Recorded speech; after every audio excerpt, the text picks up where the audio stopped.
C'est malheureux ou pas, j'en sais rien. Mais quand tu regardes l'histoire d'Aristote, Aristote il était un câble. Et Aristote, ça le faisait chier parce qu'il se disait mais c'est dingue, c'est pas les meilleures idées qui gagnent. C'est les idées les mieux exprimées qui gagnent. Et c'est cette raison qui l'a amené à créer l'école de la rhétorique, parce qu'il avait envie de donner le pouvoir à des gens qui ont des idées intéressantes, de savoir les véhiculer.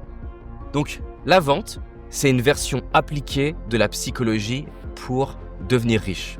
Prenons le retour de Steve Jobs et la publicité Think Different, qui est un peu une publicité pour moi légendaire, vraiment. Ce qui est intéressant dans cette publicité, c'est que quand Steve Jobs revient à Apple, on voit des discours de lui où il dit « On a perdu notre âme. On a oublié pourquoi on existait, à la fois en interne, et on a fait oublier au marché pourquoi on existait. On n'est pas là pour vendre des ordinateurs, on est là pour vendre un rêve, un message.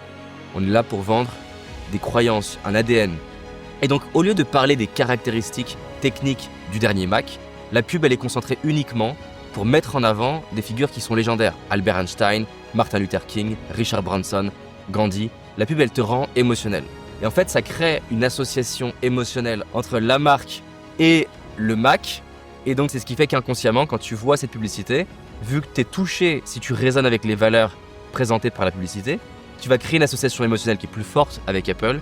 Et donc, du coup, tu vas être plus à même d'acheter. L'erreur souvent, c'est simplement de parler des produits, des caractéristiques de ce qu'on fait, plutôt que d'accorder du poids à pourquoi on fait les choses et où est-ce qu'on a envie d'aller. Donc Apple, c'était plus une marque simplement tech, c'était une marque de révolutionnaire.